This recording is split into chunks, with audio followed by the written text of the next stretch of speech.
The Air Force selected Boeing to develop its E-7A Future Airborne Battle Management aircraft, with an initial contract not to exceed $1.2 billion to start work on a prototype.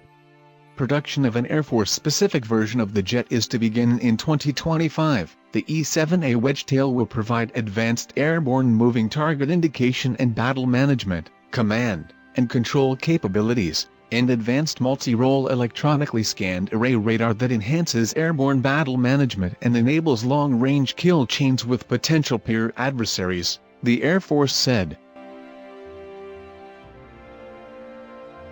The first E-7A is to be ready for operational duty by 2027, the Air Force said. It expects to buy 24 more E-7As by 2032, with a final anticipated inventory of 26 aircraft. No E-7A funding was included in USAF's budget 2 years ago.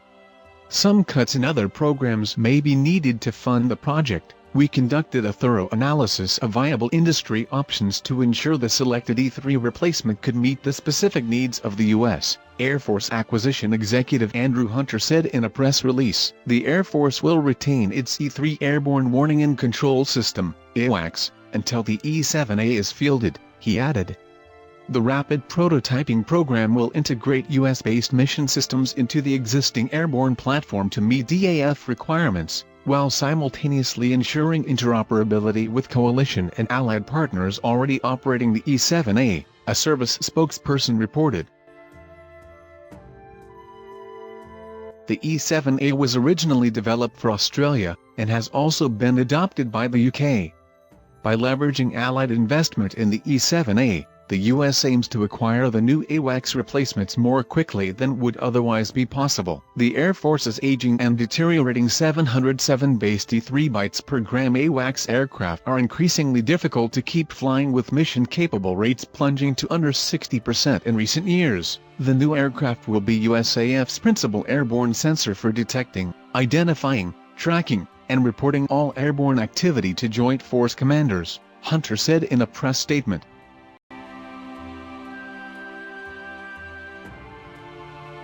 This contract award is a critical step in ensuring that the department continues delivering battle space awareness and management capabilities to U.S. warfighters, allies, and partners for the next several decades, he said.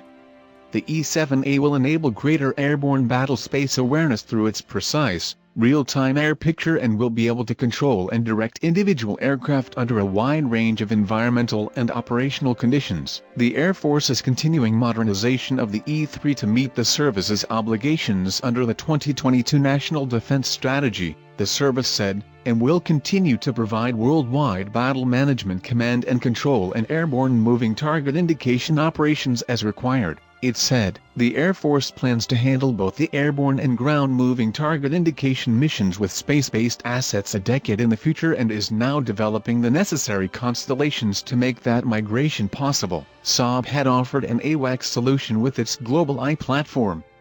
No other offers were deemed capable of meeting USAF's needs on the desired timetable.